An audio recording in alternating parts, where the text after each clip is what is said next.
सभी बच्चों को सुप्रभात। कल हमने संयुक्त फलन में एक्सरसाइज 1.2 पढ़ी थी, जिसके अंदर हम 3 क्वेश्चन कर चुके। अब हमारे पास क्वेश्चन नंबर आता है 4। तो देखो, हम क्वेश्चन नंबर 4 पढ़ने से पहले हमारे पास एक प्रमेय आती है। पहले उस प्रमेय को पढ़ेंगे हम, फिर हम क्वेश्चन नंबर 4 को करेंगे। ठीक है। तो हमारे पास जो प्रमेय है, वो प्रमेय क्या कहती है, यदि f और g दो एक आच्छादक फलन है कि गोफ परिभाषित हो तो गोफ का प्रतिलोम फलन विद्यमान होगा तथा g of inverse is equal to F inverse O ji inverse. ठीक है। यानी ये हमें सिद्ध करना है कि जो आपके पास f और g का संयुक्त फलन का आपके पास प्रतिलोम फलन का इनवर्स इज इक्वल टू क्या होना चाहिए, f इनवर्स ओ जी इनवर्स होना चाहिए। ओके। देखो यहाँ हमने क्या दिया गया, हमारे पास यहाँ दो फलन दिए गए हमारे पास, एक तो है f और दूसरा फलन हमारे पास कौन सा है, g। तो इन फलनों की, दोनों फलनों की हमें मैपिंग मानेंगे पहले। तो मानना f from a to b, यानी जो फलन f है वो समुच्चय a से समुच्चय b में इस प्रकार डिफाइन है, f from a to b, तथा जो फलन g है वो किस प्रकार डिफाइन है, g from b to c। दो एक आच्छादक फलन है, यानी f और g एक आच्छादक फलन दिए गए हमें प्रमेय के अंदर। ठीक है। और ये हमने मैपिंग मानी है इन दोनों की, f from a to b और g from b to c। यदि हमारे पास कोई भी दो फलन है वो एक ही आच्छादक है, तो उन दोनों फलनों का संयुक्त फलन भी हमारे पास क्या होगा, एक ही आच्छादक होगा। ठीक है। तो यहाँ देखो आपके पास, अब हम गोफ निकालेंगे यहाँ से, इसलिए गोफ फ्रॉम a टू c। गोफ हम कैसे निकालेंगे, राइट साइड में कौन सा फंक्शन है, f का डोमेन क्या है हमारे पास a, g लेफ्ट साइड में फंक्शन g है, और g का कोडोमेन क्या है आपके पास c। तो गोफ की मैपिंग क्या होगी, गोफ फ्रॉम a टू c, जो कि परिभाषित होगा। ठीक है। अतः संयुक्त फलन गोफ भी एक ही आच्छादक फलन होगा, क्योंकि हम जानते हैं कि दो एक ही आच्छादक फलनों का संयुक्त फलन भी एक ही आच्छादक होता है। ठीक है ना। यानी हमारे पास जब दो फलन एक ही आच्छादक दिए जाते हैं, तो उन दोनों फलनों का संयुक्त फलन भी हमारे पास क्या होगा, एक ही आच्छादक। और आप जानते हो, यदि कोई भी फलन है वो एक ही आच्छादक होता है, तो उसका हमको एक प्रतिलोम फलन निकाल सकते हैं। जैसे आपके पास फलन f एक ही आच्छादक है, तो इसका प्रतिलोम फलन विद्यमान है। फलन g एक ही आच्छादक है, तो इसका प्रतिलोम फलन g इनवर्स विद्यमान होगा। इसी प्रकार से हमारे पास जो गोफ है वो हमारे पास कौन सा फलन है, एक ही आच्छादक है। इसलिए गोफ का प्रतिलोम फलन गोफ इनवर्स विद्यमान होगा। ठीक है। क्यों होगा, क्योंकि गोफ क्या आपके पास एक ही आच्छादक है, इसलिए इसका प्रतिलोम फलन विद्यमान होगा। अब यहाँ देखो आपके पास गोफ की मैपिंग क्या है, a टू c। तो इसके प्रतिलोम फलन की मैपिंग क्या होगी, इसका उल्टा कर दो, गोफ inverse from c to a। पहले थी a टू c, अब क्या होगी c टू a। ओके। सीधा में क्या करना है, सीधा में करना है g of inverse is equal to f inverse o g inverse.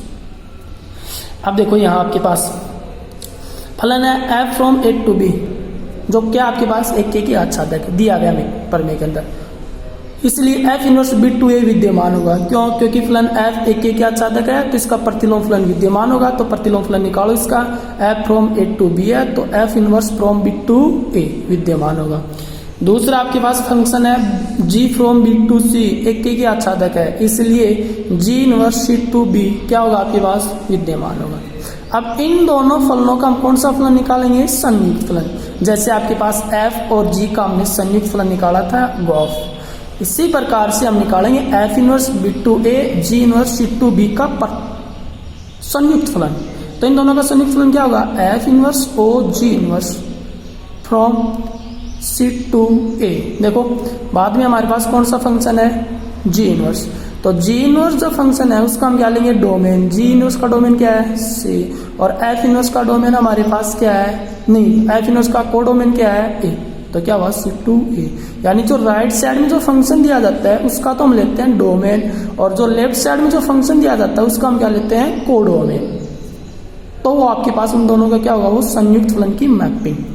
ठीक है। तो ये आपके पास इसकी मैपिंग आपके पास ये आगे विद्यमान है। अब यहाँ देखो गोफ इनवर्स और f इनवर्स और g इनवर्स की प्रांत और सह प्रांत समान है। यहाँ देखो गोफ इनवर्स का प्रांत क्या है सी, इसका प्रांत क्या है सी, इसका सह प्रांत क्या है ए और इसका सह प्रांत क्या है ए। इसका मतलब हमारे पास g of inverse is equal to F inverse और जी इनवर्स, ये आपके पास पर में क्या है इसकी लेफ्ट इज इक्वल टू किसकी इक्वल होगा, ये राइट की इक्वल होता है। यानी हमारे पास सिद्ध हो चुका है ये, ठीक है ना, क्योंकि हमारे पास दो फलन दिए गए हैं जो एक आच्छादक है, तो इन दोनों का संयुक्त फलन भी क्या होगा, एक की आच्छादक, और संयुक्त फलन एक की आच्छादक है तो इसका प्रतिलोम फलन क्या होगा आपके पास विद्यमान होगा। तो मैंने प्रतिलोम फलन की मैपिंग निकाल ली इससे। उसके बाद हमारे पास इसको हम करेंगे, ये तो इसकी लेफ्ट साइड है मैपिंग। अब हम किसकी मैपिंग निकाली थी हमने, अभी राइट साइड की मैपिंग। तो राइट साइड की मैपिंग कैसे आएगी आपके पास, F from A to B एक की आच्छादक है, इसलिए F inverse B to A विद्यमान होगा। Similarly G from B to C एक की आच्छादक है, इसलिए G inverse from C to B विद्यमान होगा, क्योंकि दो एक की आच्छादक फलनों का आपके पास उनके प्रतिलोम फलन भी क्या होते हैं, विद्यमान होता है। अब इन दोनों फलनों का हम क्या निकालेंगे, संयुक्त फलन। तो संयुक्त फलन निकाली। अब इसकी और इसकी देखो मैपिंग सेम है दोनों की, और मैपिंग सेम है, सेम का मतलब है इस फलन का प्रांत, इसका प्रांत, इसका सह प्रांत, इसका सह प्रांत, दोनों के आपस में इक्वल है, ठीक है। और इक्वल है तो इसका मतलब लेफ्ट किसकी इक्वल होगा आपके पास, राइट की इक्वल, ठीक है। अब यहाँ देखो इसको हम थोड़ा सा एग्जाम्पल लेकर चलते हैं, उससे इसको हम थोड़ा सा समझते हैं। माना x किस में बिलोंग करता है आपके पास, सेट ए में, y किस में बिलोंग करता है, सेट बी में, और z किस में बिलोंग करता है, सी में। ऐसे अवयव है कि यानी x सेट ए में बिलोंग, y सेट बी में बिलोंग करता है और z सेट सी में बिलोंग कर रहा है आपके पास। पहला फलन हमारे पास क्या था, f from A to b, तो इसको हम क्या लिखेंगे, f x is equal to y. क्यों, क्योंकि इस फलन का परिसर क्या होगा, एफ ए। वैसे इसका परिसर क्या होता है, एफ ए, लेकिन ए के अंदर कौन सा एलिमेंट है, एक्स, तो इसको हम क्या लिखेंगे, एफ एक्स। और इज इक्वल टू क्या होता है, सह प्रांत, एस ए, ये f a is equal to b, यानी इस फलन के लिए परिसर होगा एफ ए और सह प्रांत क्या होता है, बी।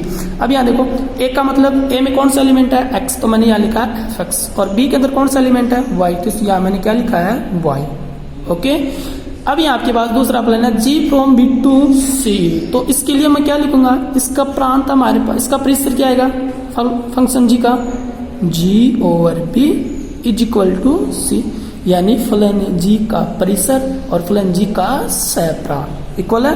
और इक्वल है तो यहाँ देखो बी, बी के अंदर कौन सा एलिमेंट है, वाई, तो मैंने यहाँ क्या लिखा, जी वाई इज इक्वल टू सी, सी के अंदर कौन सा एलिमेंट है आपके पास, जेड, तो G Y is equal to Z. Okay, अब यहाँ देखो ये दो फलन हो गए, मैंने एलिमेंट लेट किए। अब यहाँ गोफ ओवर एक्स निकाल लो, तो g of over x is equal to g over f x, क्योंकि इसका मीनिंग ये होता है।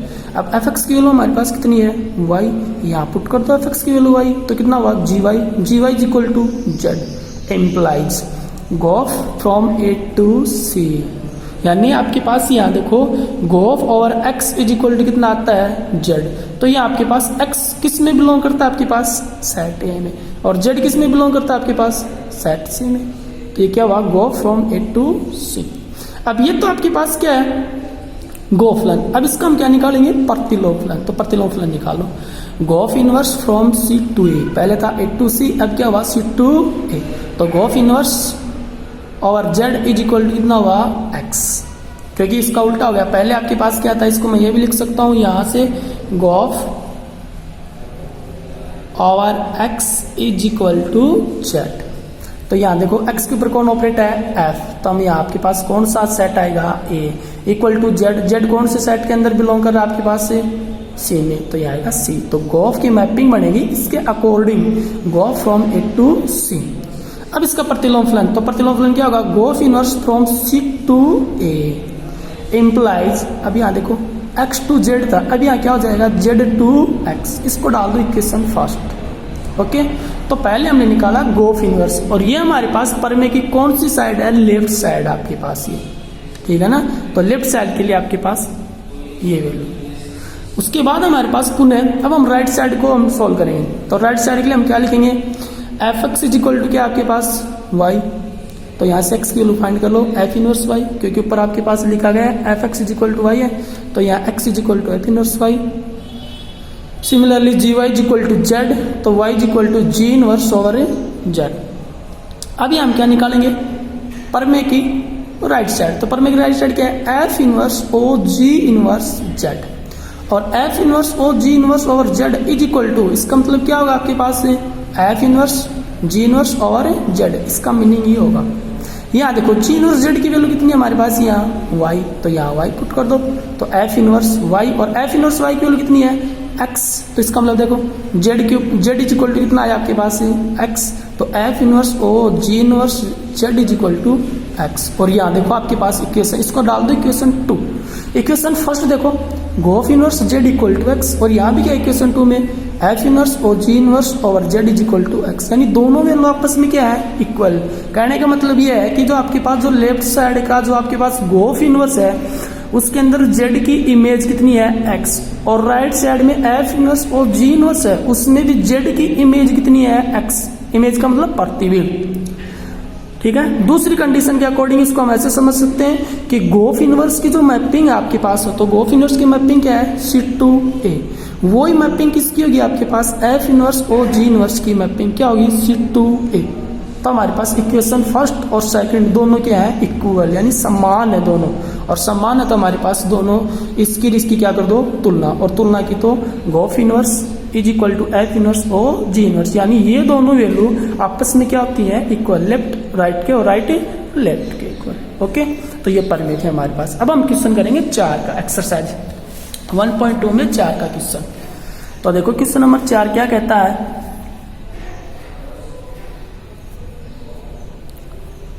यदि a इक्वल टू 1 2 3 4, यानी सेट A हमारे पास, set A is equal to 1 2 3 4, set B is equal to है 3 5 7 9, और set C is equal to है 7 23 47 और 79, तथा f from A to B, f from A to B ये फंक्शन है f जो A टू B में परिभाषित है, और F x is equal to हमारे पास है F x is equal to है 2x प्लस 1, 2x प्लस 1। दूसरा हमारे पास फंक्शन है g from B to C, और g x is equal to हमारे पास है g x is equal to है एक्स स्क्वायर माइनस 2। हो तो गोफ इनवर्स और एफ इनवर्स और जी इनवर्स को क्रमित युग्मों के रूप में लिखिए, यानी इसको गोफ इनवर्स को और एफ इनवर्स और जी इनवर्स को किस रूप में लिखना, हमें क्रमित युग्म के रूप में। तो क्रमित युग्म के रूप में लिखेंगे इसको। देखो तो पहले हम देखो गोफ इनवर्स और एफ इनवर्स और जी इनवर्स दोनों की वैल्यू क्या होती है, इक्वल होती है। तो मान लो मैंने इसकी वैल्यू निकाली तो आपके पास इसकी वैल्यू भी आ गई, क्योंकि दोनों मान क्या होते हैं, आपस में समान होते हैं। तो पहले हम इसकी वैल्यू निकालेंगे, गोफ इनवर्स की वैल्यू, ठीक है। तो यहां देखो आपके पास गोफ इनवर्स की वैल्यू निकालेंगे, तो सबसे पहले हम निकालेंगे गोफ। तो गोफ निकालेंगे तो गोफ कैसे आ गया आपके पास आता है g of over x is equal to, अब देखो गोफ over x is equal to क्या होगा आपके पास, इसका मतलब क्या होता है जी ओवर एफ एक्स।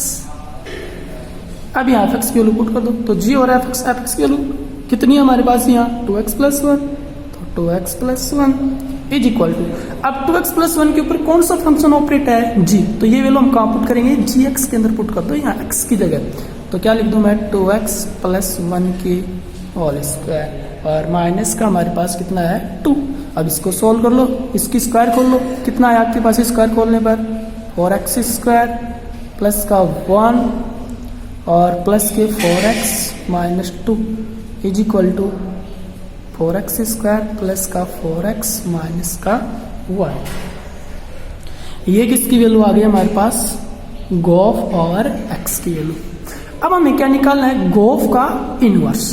तो देखो यहां हम x की वैल्यू पुट कर देंगे, पहले हम गोफ को क्रमित युग्म में लिखेंगे, पहले गोफ को क्रमित युग्म में, फिर आपके पास गोफ इनवर्स को क्रमित युग्म में लिखेंगे, तो उसको हम क्या कर देंगे, उल्टा कर देंगे हम उसका, ठीक है ना। तो यहाँ देखो आपके पास x के ऊपर कौन ऑपरेट है आपके पास, यहाँ कौन सा फंक्शन ऑपरेट है, f। तो यहाँ मैं x की वैल्यू कहाँ से लूंगा, समुच्चय a से लूंगा, b से लूंगा, c से लूंगा, वो मैं लूंगा समुच्चय a से। क्यों, क्योंकि x के ऊपर फलन ऑपरेट है f का डोमेन क्या है a, और a सेट के अंदर एलिमेंट है 4। तो मैं यहाँ x का मान कितना लूंगा, 1 2 3 4 यहाँ। फिर इसको हम कर्मित युग्म की फॉर्म में लिखेंगे। देखो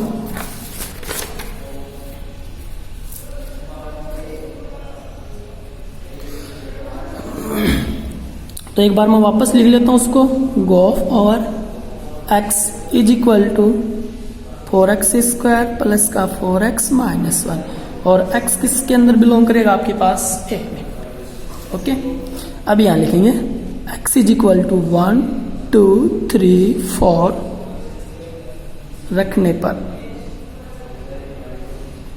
किसमें, गोफ वाले फंक्शन के अंदर, ठीक है ना। x की वैल्यू हम लेंगे समुच्चय a से। क्यों लेंगे, क्योंकि x के ऊपर कौन सा फलन ऑपरेट है, f। तब अब यहाँ वैल्यू बारी बारी से 1 पुट कर दो यहाँ, तो g of over 1 is equal to x की जगह 1 पुट करना है, तो 4 इंटू 1 की स्क्वायर प्लस का 4 into 1 minus 1 is equal to 7। फिर हमारे पास है g of over 2 is equal to, यहाँ वैल्यू पुट कर दो, 4 इंटू 2 की स्क्वायर प्लस का 4 into 2 minus 1 is equal to 2 की स्क्वायर कितनी होती है 4, और 4 को मल्टीप्लाई किया तो 16, प्लस का 4 को 2 से गया तो 8 माइनस 1 इज इक्वल टू आपके पास कितना हुआ 23। ओके, फिर हमारे पास कौन सा है 3 लो, तो g of over 3 is equal to 4 into 3 की square plus 4 into 3 minus 1 is equal to आपके पास आएगा 47। फिर आपके पास थर्ड है g of over 4 is equal to 4 into 3 की नहीं 4 की होल स्क्वायर प्लस का 4 इंटू 4 माइनस का 1। इसको सॉल्व करने पर हमारे पास वैल्यू आती है 79। अब ये तो वैल्यू हमारे पास किसकी हुई है, गोफ ओवर x की, तो इसको कर्मित युग्म में लिखेंगे हम, ठीक है ना। तो g of over x is equal to, इसको कर्मित युग्म के रूप में लिखो। यहाँ देखो एक की मैपिंग कितनी है 7, तो एक का प्रतिबिंब 7, 2 का प्रतिबिंब 23, 3 का प्रतिबिंब 47, 4 का प्रतिबिंब 79।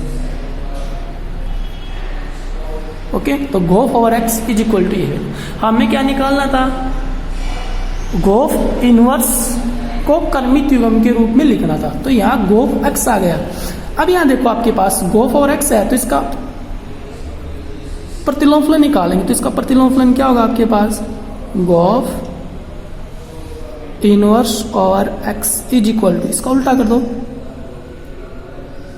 7 1 23 2 47 3 और 79 4, ये हो गया गोफ इनवर्स। ठीक है, चूंकि गोफ इनवर्स इज इक्वल टू क्या होता है, एफ इनवर्स ओ जी इनवर्स। इसका मतलब ये इसकी वैल्यू है, तो इसकी वैल्यू भी कौन सी होगी आपके पास, यही होगी। तो आता है दोनों इक्वल कर दो, गोफ inverse is equal to F inverse O ji inverse is equal to कर्मित युग्म के रूप में 7 1 23 2 47 3 और 79 4। तो इसको पहले हमने किस फॉर्म में लिख दिया, इसको हमने कर्मित युग्म के फॉर्म में लिख दिया। ओके, फिर हमारे पास क्वेश्चन नंबर आता है 5।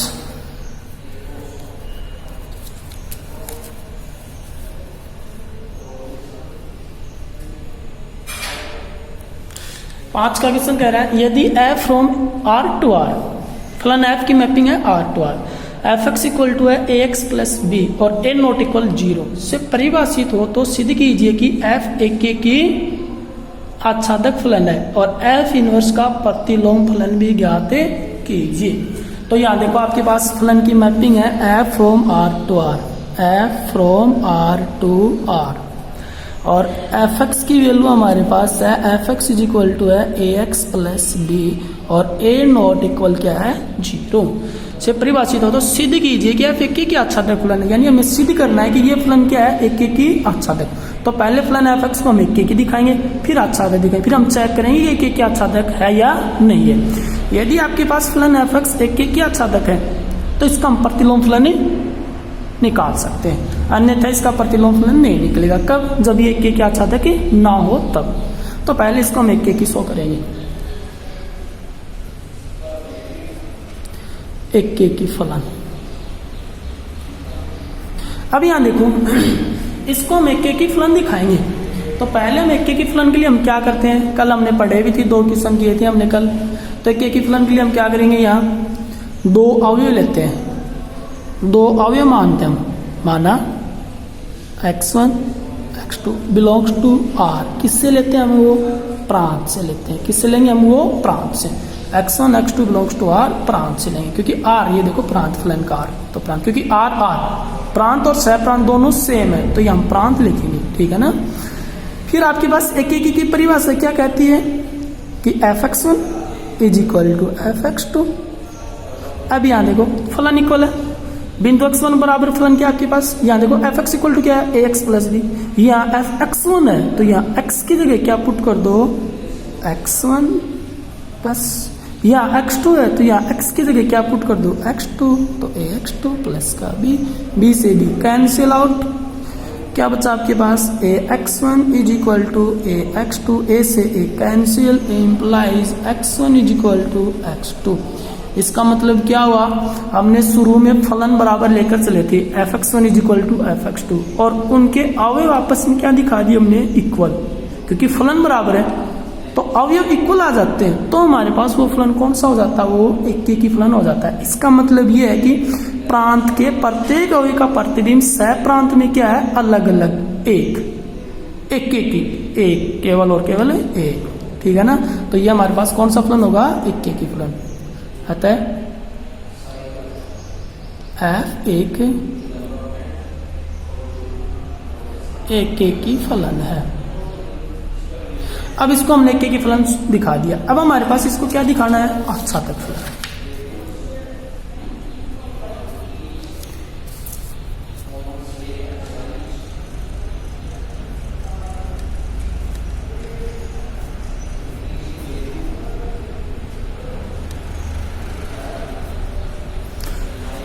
आच्छादक फलन, आच्छादक फलन में हम क्या करते हैं, आच्छादक फलन में हम कितने अवयव लेते हैं, आच्छादक फलन में हम अवयव लेते हैं एक, और वो अवयव हम कहां से लेते हैं, वो सह प्रांत से लेते हैं।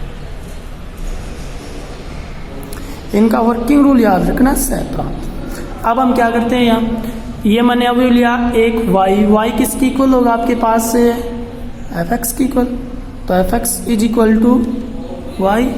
अब यहाँ वैल्यू पुट कर दो f(x) की, f(x) की वैल्यू क्या है हमारे पास, यहाँ फलन में f(x) की वैल्यू क्या है ax प्लस का b is equal to y। अब यहाँ से हम किसकी वैल्यू फाइंड करेंगे, x की वैल्यू, और x की वैल्यू कितनी आई आपके पास, x is equal to y minus b upon में a, ये x की वैल्यू आई। यहाँ से हम x की वैल्यू निकालेंगे तब। अब यहाँ देखो x किस में बिलोंग करता है आपके पास, r में, और r हमारे पास क्या है, प्रांत, क्योंकि x हमेशा किस में बिलोंग करता है, प्रांत में, और y किस में बिलोंग करता है, सह प्रांत में, ठीक है। तो ये वैल्यू आपके पास हो गई x is equal to y minus b upon a belongs to r। अब यहाँ देखो x r में बिलोंग कर रहा है। अब इसके ऊपर हम क्या ऑपरेट करते हैं, फलन, यानी x का मान हम कहाँ पुट करेंगे, हम फलन में रखेंगे हम।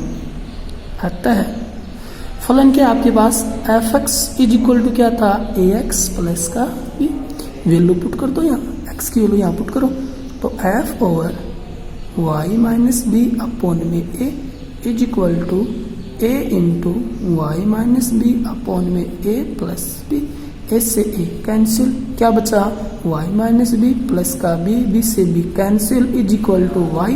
और ये जो वैल्यू है ना, ये किसकी वैल्यू हमारे पास, ये x की वैल्यू है, तो इसको मैं क्या लिख सकता हूँ, f(x), और f(x) इज इक्वल टू क्या है, y। इसका मतलब क्या होता है, f(x) is equal to y, मतलब क्या होता है, f का परिसर इज इक्वल टू f का सह प्रांत। यानी फलन का परिसर और फलन का सहप्रांत दोनों आपस में क्या होंगे, समान। और यदि दोनों आपस में समान है तो हमारे पास जो फलन f है ना वो कौन सा होगा, वो आच्छादक फलन होगा। इसको हम संक्षिप्त रूप में हमने नीचे एक लाइन भी लिखी थी, हमने क्या लाइन लिखी थी, हमने अतः शुरू में हमने कौन सा अवयव लिया आपके पास, y बिलोंग्स टू r, किससे, सहप्रांत।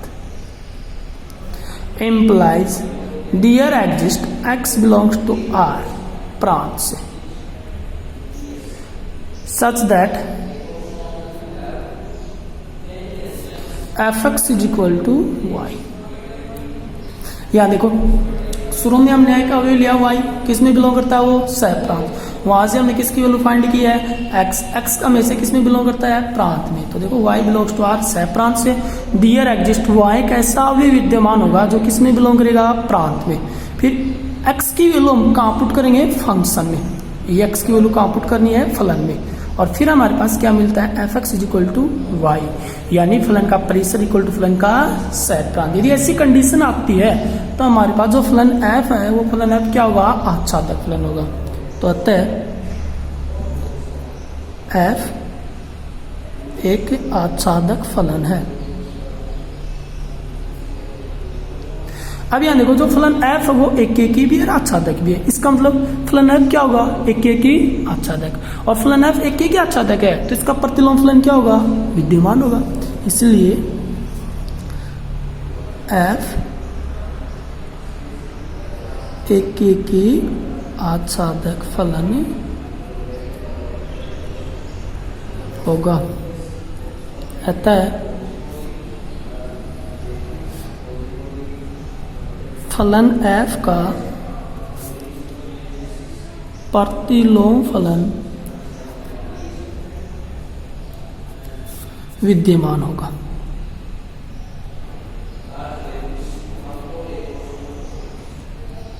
अब इसका प्रतिलोम फलन विद्यमान है और प्रतिलोम फलन विद्यमान है तो प्रतिलोम फलन निकाल लो। तो f का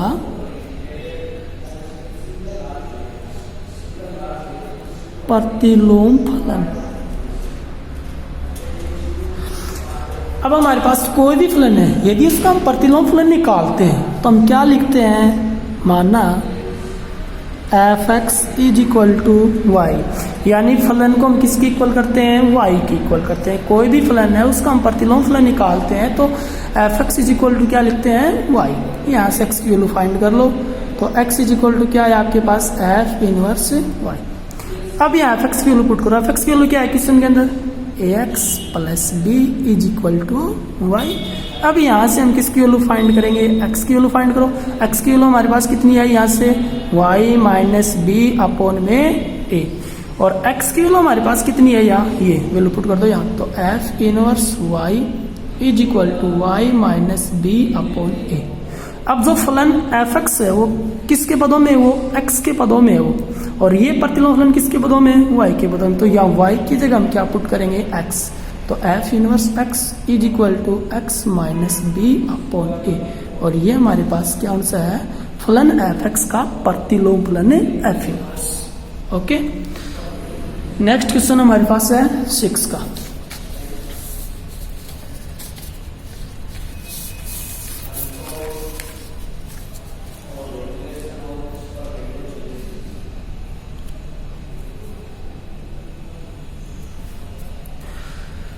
सिक्स का क्वेश्चन है, यदि f from r to r fx equal to cos x plus 2 तो बताइए कि क्या f इनवर्स विद्यमान है। एक फंक्शन हमारे पास f from r to r और fx इज इक्वल टू हमारे पास है, fx इज इक्वल टू है कोस x प्लस 2। अब हमें चेक करना है कि ये जो फलन है ये इसका प्रतिलोम फलन f इनवर्स विद्यमान है या नहीं है। तो इसको हम चेक करने के लिए हमारे पास क्या होना चाहिए, जो फलन f है आपके पास वो क्या होना चाहिए, एकेकी और आच्छादक होना चाहिए, तभी उसका हम प्रतिलोम फलन निकाल सकते हैं। ठीक है, तो यहाँ देखो ये जो फलन है ये हमारे पास कौन सा फलन है, ये त्रिकोणमितीय फलन आपके पास, ये कोस में है ना, कोस x प्लस 2। तो ये हम दो अवयव लेकर चलेंगे और उन अवयव से इसको हम शो करेंगे कि आपके पास ये एकेकी है, एक आच्छादक है। तो आपके पास इसको दो अवयव लो आपके पास, माना x इज इक्वल टू, मैंने दो अवयव माने आपके पास 0 और 2 पाई, और वो किसमें बिलोंग करते हैं, आर। आर का मतलब क्या, आपके पास प्रांत, ठीक है, एक की शो करने के लिए।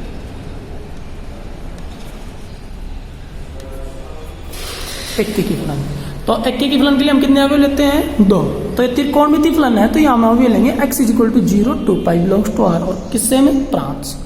अब यहाँ वैल्यू पुट कर दो, x की वैल्यू यहाँ पुट करो, तो कितना है आपके पास, f0 इक्वल टू कितना होगा आपके पास, वैल्यू पुट करो यहाँ, तो cos 0 + 2 इक्वल टू कितना है आपके पास, cos 2,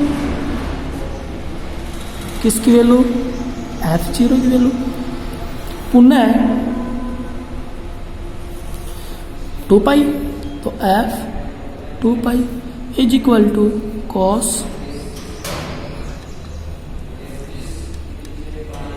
2 पाई + 2 इक्वल टू क्या होता है, 2 पाई का मतलब होता है 360। तो यहाँ देखो cos 360 + थीटा, 2 को मान लो थीटा, तो cos 360 + थीटा इक्वल टू होता है cos थीटा, तो cos 2 और f 2 पाई। अब यहाँ देखो आपके पास जो फलन है 0 और 2 पाई वैल्यू हमने फलन में पुट की, तो यहाँ देखो 0 का प्रतिबिंब कितना है, cos 2, और 2 पाई का प्रतिबिंब कितना है, cos 2। इसका मतलब दो अवयव का प्रतिबिंब हमारे पास कितना है, 1 है। और जब दो अवयव का प्रतिबिंब 1 होता है तो वो फलन क्या नहीं होता, वो एक ही नहीं होता है। जैसे मैं इसको एरो डायग्राम से समझाऊं इसको, तो ये सेट A है और ये सेट B है, ठीक है। ये तो आपके पास है R प्रांत, ये हमारे पास R क्या है, सह-प्रांत, क्योंकि फलन किस में है, F from R to R, तो प्रांत सह-प्रांत। अब देखो प्रांत में मैंने कितने अवयव लिए, 2, 0 और 2 पाई, तो 0 2 पाई, और सह-प्रांत की वैल्यू हमें कितनी मिली, cos 2, और दोनों की इमेज क्या है, 1 है। जब हमारे पास प्रांत के अंदर 2 या 2 से अधिक अवयव का प्रतिबिंब सह-प्रांत में क्या हो, 1 हो, तो हमारे पास वो फलन कौन सा होता है, वो बहु एकीकी फलन होता है, वो ना कि एकीकी फलन, ठीक है। तो ये हम नीचे क्या लिखेंगे, चूंकि दो अवयवों का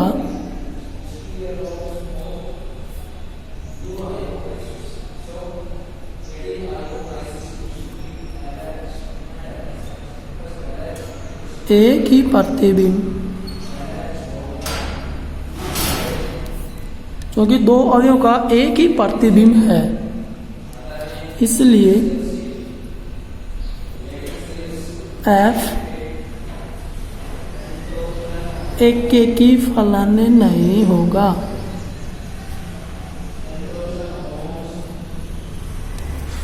क्यों, क्योंकि हमारे पास प्रांत में यदि 2 या 2 से अधिक अवयवों का प्रतिबिंब सह प्रांत में 1 होता है तो हमारे पास वो फलन एकेकी फलन नहीं होता है। और यदि ये फलन f(x) एकेकी फलन नहीं है तो ये आच्छादक हो या ना हो, इसके लिए हमारे पास ये फलन ना, इसका हम प्रतिलोम फलन नहीं भी होना चाहिए और ये आच्छादक भी होना चाहिए। तो हमारे पास ये फलन क्या नहीं है, एकेकी नहीं है, और एकेकी नहीं है तो ये फलन क्या नहीं होगा, क्या नहीं निकलेगा, इसका प्रतिलोम फलन विद्यमान नहीं है। अतः फलन f का प्रतिलोम फलन f इनवर्स विद्यमान नहीं है, ठीक है। ये हमारे पास हुआ क्वेश्चन नंबर 5 का क्वेश्चन था ये। उसके बाद हमारे पास लास्ट क्वेश्चन बचा है 7 का क्वेश्चन, लास्ट क्वेश्चन। तो यहाँ 7 के क्वेश्चन के अंदर 3 पार्ट है, पहला दूसरा पार्ट सेम है, तीसरा पार्ट हमने कल क्वेश्चन नंबर 2 किया था हमने कल, उसके अकॉर्डिंग है सेम टू सेम। 7 में से तीसरा पार्ट क्वेश्चन नंबर 2 किया था हमने कल, सेम टू सेम उसी प्रकार है, आपसे हो जाएगा, आराम से कर लेना। पहला क्वेश्चन देखो 7 में से, 7 का फर्स्ट क्वेश्चन है f इनवर्स ज्ञात कीजिए यदि विद्यमान हो जबकि f from A to B, जहां फलन हमारे पास है f from A to B। Set ए की वैल्यू हमारे पास है ए इज इक्वल टू हमारे पास है 0 -1 -3 2 और बी इज इक्वल टू हमारे पास है -9 -3 0 6। F x is equal to है 3x। अब यहाँ देखो एलिमेंट हमें सेट हमें दिए गए हैं ए और बी, फंक्शन है F from A to B, A से बी में परिभाषित है। ए की वैल्यू हमारे पास ये है, बी की वैल्यू ये है और ये फंक्शन है F x is equal to 3x। तो पहले इस फलन को हम क्रमित युग्म के रूप में लिखेंगे इसको, फिर क्रमित युग्म के रूप में लिखने के बाद हम एरो डायग्राम बनाएंगे, फिर वहां से इसको हम चेक करेंगे कि ये फलन आपके पास एक की और आच्छादक है या नहीं है, और यदि फलन एफ एक की आच्छादक है तो इसको हम प्रतिलोम फलन निकालेंगे। तो देखो ये वैल्यू पुट कर दो यहाँ एफ एक्स के अंदर, एफ एक्स में वैल्यू पुट करूँ तो मैं यहाँ एक्स की वैल्यू कहाँ से लूंगा, ए से, क्योंकि एक्स का मान किस में बिलोंग करता है, प्रांत में बिलोंग करता है। ठीक है, तो यहाँ वैल्यू पुट करो तो एक्स इज इक्वल टू 0 -1 -3 2 रखने पर फलन में रखो तो पहला हमारे पास क्या है एफ 0, वैल्यू पुट कर दो तो वैल्यू कितनी आई 0। फिर हमारे पास कितना है एफ -1 कितना आया -3, फिर हमारे पास है एफ -3 तो कितना आया आपके पास -9। फिर हमारे पास है F2 इज इक्वल टू कितना आया आपके पास 3 × 6। ओके, या 0 का प्रतिबिंब 0, -1 का प्रतिबिंब -3, -3 का प्रतिबिंब -9 और 2 का प्रतिबिंब 6। अब इसको हम एरो डायग्राम से समझते हैं। तो एरो डायग्राम हमारे पास देखो, ये एरो डायग्राम जो फलन एफ है वो कौन से समुच्चय में, वो ए टू बी। ए की वैल्यू हमारे पास में, ए में एलिमेंट कितने आपके पास 0 -1 -3 2, बी में एलिमेंट है -9 -3 0 6। अब यहाँ देखो इसके अकॉर्डिंग देखो 0 का प्रतिबिंब कितना है 0, तो 0 का प्रतिबिंब 0, -1 का प्रतिबिंब कितना है 3, तो -1 का प्रतिबिंब 3, -3 का प्रतिबिंब कितना है 9, तो ये -9 और 2 का प्रतिबिंब कितना है 6। अब यहाँ देखो ये फंक्शन है f। अब फलन f में प्रांत के प्रत्येक की प्रतिबिंब सह प्रांत में क्या है अलग अलग, क्योंकि 0 -1 -3 2 सभी का प्रतिबिंब क्या है 1 1। इसका मतलब फलन f क्या होगा 1 1 ही होगा। क्यों होगा, क्योंकि प्रांत के प्रत्येक की प्रतिबिंब सह प्रांत में क्या है अलग अलग है। ओके, फिर हमारे पास आता है आच्छादक फलन। आच्छादक फलन में हमारे पास क्या होता है, आच्छादक फलन की डेफिनेशन क्या है, F x is equal to y, यानी फलन का परिसर और फलन का सह प्रांत दोनों आपस में क्या होने चाहिए, इक्वल होने चाहिए। यदि दोनों आपस में इक्वल है तो हमारे पास वो फलन कौन सा होता है, वो आच्छादक फलन। तो एक की फलन तो ये है, तो हम नीचे हम क्या लिखेंगे, चूंकि फलन एफ के प्रांत के प्रत्येक अवयव का प्रतिबिंब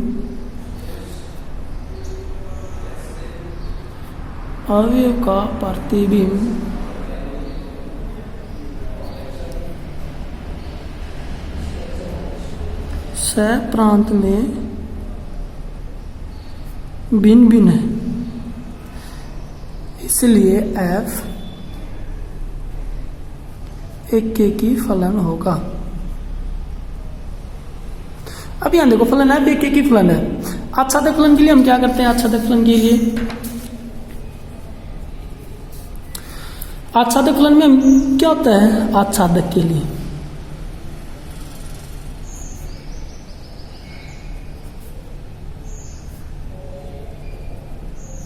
अब आच्छादक फलन के लिए क्या होता है, F x is equal to y, यानी एफ का परिसर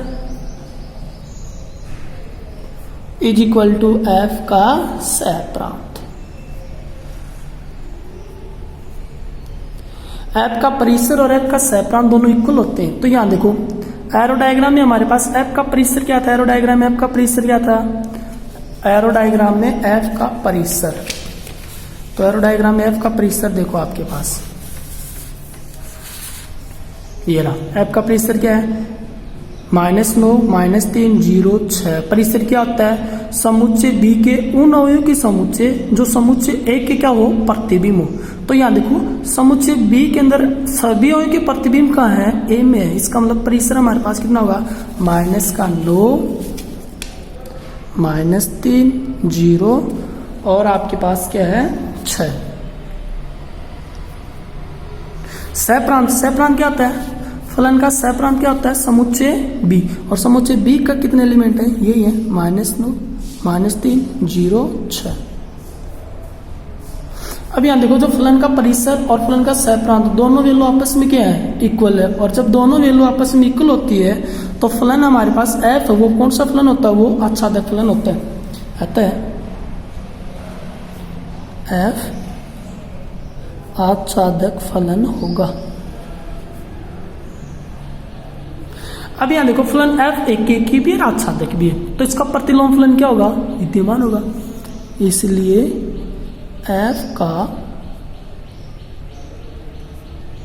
प्रतिलोम फलन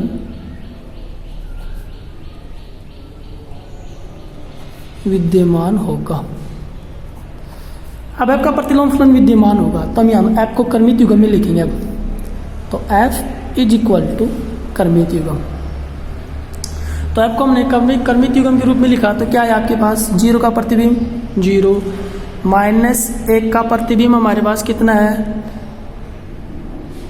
-3, और -3 का प्रतिबिंब कितना है -9, और 2 का प्रतिबिंब कितना है 6। तो ये एफ को हमने कर्मित युग्म में लिखा। अब एफ इनवर्स निकाल लो, तो f inverse is equal to 0 0, उल्टा कर दो इसको, -3 -1 -9 -3 और 6 2। ये आपके पास एफ इनवर्स आ गया। तो ये question number first complete. Second question same to same इसी प्रकार है, ऐसा ही करना है। और क्वेश्चन नंबर 3 मैंने आपको पहले बता दिया, कल आपने क्वेश्चन नंबर 2 किया सा उसी तरह है। ठीक है, धन्यवाद।